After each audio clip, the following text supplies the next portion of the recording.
नहीं होना चाहिए। हाँ, हमारी विचारधारा है, हम विचारधारा की लड़ाई लड़ेंगे, लेकिन धर्म को बीच मत करें। हम अधर्मी नहीं है। मैं चुनौती देता हूँ भारतीय जनता पार्टी के पूरे देश के नेताओं को कि दिग्विजय सिंह अगर अधार्मिक है तो धर्म क्या है मुझे समझाओ। मेरी धार्मिकता सबके साथ समान व्यवहार और धर्मों के साथ मिलाकर मेरी धार्मिकता है। और मैं, मेरा परिवार हमेशा से राजधर्म अपनाते हुए, सर्वधर्म समभाव का अपनाते हुए सभी लोगों को साथ लेकर चलने का प्रयास करते हैं। और मेरे पिता गांधीवादी थे और वे सन 40 में उन्होंने कांग्रेस शामिल हुए, गांधी जी के अनुयायी बने। और राघवगढ़ के किलों में जितने मंदिर हैं उन मंदिरों में सन 41 में दलित वर्गों को, अनुजाति जनजाति के लोगों को प्रवेश हमने दे दिया। हमारा वो परिवार है और हम पर दुनिया भर का लांछन मुझ पे लगाते, मुझे उसकी परवाह भी मैं नहीं करता। क्या क्या नहीं कहा मेरे खिलाफ, मुसलमान है दिग्विजय सिंह, ईसाई है, ऐसा है वैसा है, कहाँ करूँ मैं? उसका जवाब एक बात से कहता हूँ, मेरा सनातन धर्म का पालन करने वाला व्यक्ति हूँ और उस सनातन धर्म में समान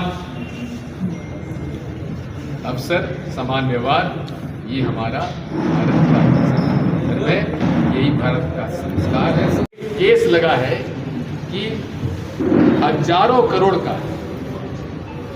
भ्रष्टाचार, यहाँ पे रिश्वत अडानी जी की कंपनियों के माध्यम से अनेक अधिकारियों को पैसा बटा है। ये उन पर केस रजिस्टर हो चुका, इंडेक्ट हो चुकी और उसका उनको सूचना भी दे दी गई, यानी कि समन, अपने यहाँ हिंदुस्तान में समन कैसे वहाँ शिफ्टिंग है। तो ये जानकारी संसद में चर्चा लायक है कि नहीं, मैं आपसे पूछना चाहता हूँ। चर्चा होना चाहिए भाई। हजारों करोड़ की रिश्वत जब गई है तो किसके पास गई, कौन ने ली, किसने दिलवाई, ये तो बात सामने आना चाहिए कि नहीं आना चाहिए। आज अखबार में कल था, दैनिक भास्कर में पढ़ रहा था, साधारण सिपाही के पास करोड़ों रुपए, आधा कुंटल सोना, 1.5 कुंटल चांदी मिली।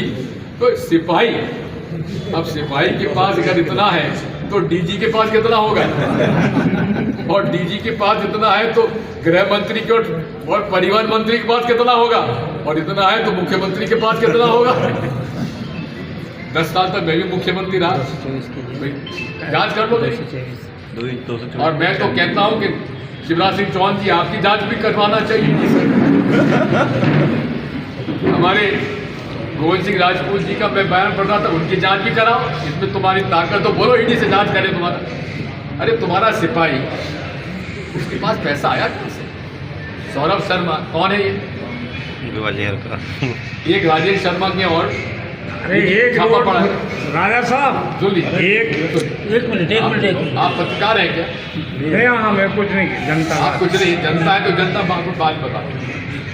बात वही है कि हमें आज भ्रष्टाचार के खिलाफ लड़ाई लड़ना है कि नहीं लड़ना है। मोदी जी क्या कहते हैं, ना खाऊंगा ना खाने दूंगा, कहते थे नहीं कहते, लेकिन कर्म उनका ये, खाओ खिलाओ और पकड़े जाओ तो हम है ना बचाने के।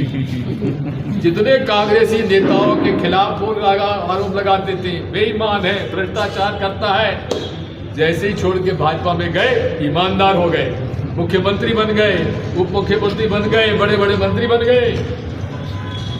ठीक कहा कहते हैं, यहाँ कपड़े धोने की मशीन तो छोटी होती है, लेकिन पाप धोने की वर्ण व्यवस्था, हमारे यहाँ वर्ण व्यवस्था जो है ये पैदाइश से नहीं थी, ये कर्म से थी। ये तो बाद में इसको पैदाइश से जोड़ दिया गया। अरे कौन किस परिवार में जन्मेगा ये तय करता है क्या? ईश्वर तय करता है, प्रभु तय करता है। कहाँ से तय, कौन से मुसलमान के घर पैदा हुआ तो इस्लाम का धर्म मानेगा, हिंदू धर्म में पालन करने वाले परिवार में वो हिंदू धर्म मानेगा। सिख धर्म परिवार में पैदा हुआ तो गुरु ग्रंथ साहब को मानेगा, ईसाई धर्म के परिवार में पैदा हुआ तो बाइबल को मानेगा। लेकिन सब धर्म, मैं तो आपसे पूछना चाहता हूँ, मैं तो भाजपा के नेताओं से पूछना चाहता हूँ, अपने बच्चों को तुम क्या शिक्षा देते हो? अच्छे बनो, नेक बनो, झगड़ा मत करो, झूठ मत बोलो, सबको साथ प्रेम भक्तिता करो।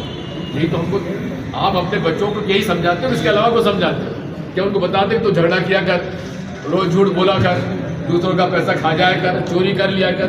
कोई परिवार सिखाता है क्या? माता बच्चे सिखाते हैं क्या?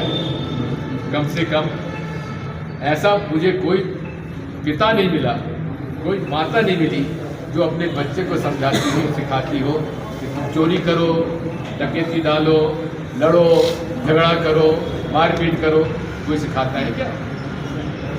इसीलिए हम लोग ये जब कहते हैं तो ये लोगों को बुरा लगता है। तो हमारा लक्ष्य था कि अडानी जी पर जो अमदार बनाने की मशीन मोदी जी के पास है और किसी के पास नहीं, इसी के लिए हम चाहते थे सदन में चर्चा हो, अडानी जी के बारे में क्या तथ्य है, राज्य केंद्र सरकार बताइए, मोदी जी बताइए, उस पर चर्चा नहीं करने दे रहे। क्यों नहीं होगी भाई चर्चा? आप बताइए। मैं तो भाजपा के नेताओं से पूछता हूँ, मोहन भागवत जी से पूछना चाहता हूँ, आपने मोदी जी को अडानी जी की चर्चा करने के लिए क्यों नहीं बाध्य किया?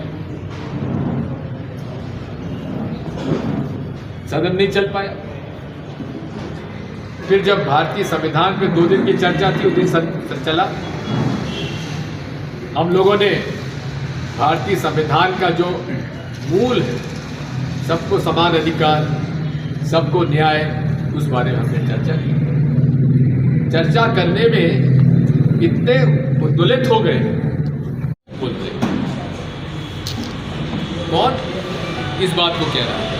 आपने जो कहा है ये अपमानजनक है, और इसलिए हम लोग 24 तारीख को पूरे देश के जिलों में अंबेडकर जी की प्रतिमा से लेकर जिला कलेक्टर साहब को अपना प्रतिवेदन देंगे और नियम और कानून का पालन करेंगे।